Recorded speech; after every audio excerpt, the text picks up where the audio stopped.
On fonctionne en mode agile, on fonctionne avec le client, qu'il soit externe ou interne, et donc ça change aussi considérablement les façons de travailler et nécessite des compétences spécifiques. Des compétences sur la capacité à travailler en équipe, à travailler autour d'un objectif commun, écouter les métiers par exemple, ce qui n'est pas toujours chose aisée, sont des compétences absolument clés. La capacité à se faire comprendre, à s'exprimer de façon percutante et convaincante, tout ça, ce sont des nouvelles compétences qui étaient peut-être considérées comme anecdotiques il y a encore peu de temps et qui sont en train de prendre vraiment de l'ampleur parce que c'est avec ces compétences-là que nous pourrons réellement adresser des nouveaux modes de production, nouveaux modes de travail. Donc on a besoin de s'assurer que les gens finalement qu'on recrute et qu'on forme vont avoir cette curiosité, cette envie, cette capacité d'apprendre tout le temps. Si on prend les métiers du développement, on trouve sur le marché des cadors du développement, mais qui travaillent beaucoup en solo.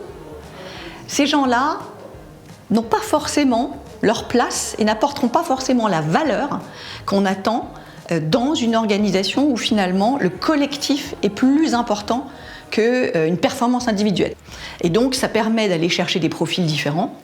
Et puis, ça doit permettre d'aller chercher aussi plus de profils féminins parce que dans le domaine de l'IT, nous avons un vrai sujet de pauvreté de profils féminins. Sur les DSI de demain, moi, je ne suis pas persuadée qu'ils aient besoin d'être très techno et qu'ils aient la capacité de comprendre l'écosystème et de comprendre de quoi parlent leurs équipes. Mais les experts, ce ne sont pas eux. Ils doivent être des change makers parce qu'ils ont besoin d'engager leurs équipes dans la transformation, dans une autre façon de travailler, dans une autre façon d'opérer, une autre façon de recruter, de former. Ils doivent être innovants aussi, je pense, parce que le SI doit porter l'innovation. Donc je pense que c'est des profils qui potentiellement sont très différents de ceux qu'on recrutait il y a quelques années.